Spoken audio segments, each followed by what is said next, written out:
Welcome to our guide on installing plywood panels onto a concrete wall using timber battens. Today we will be using the Stratlock SL-SFA clips and the SL-M10 clips attached to the plywood panel.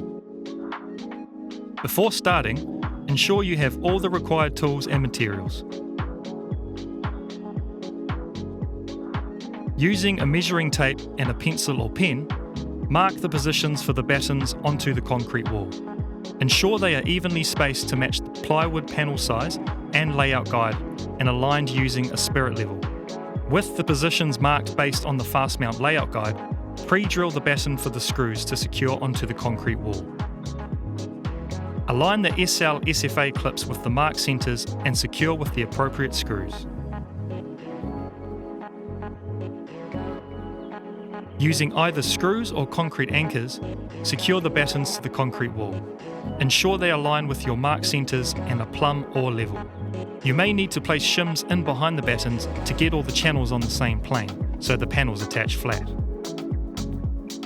Next, insert the centre points into the SL-SFA clips, place the plywood against the centre points, and press hard to ensure the points mark the back of the panel.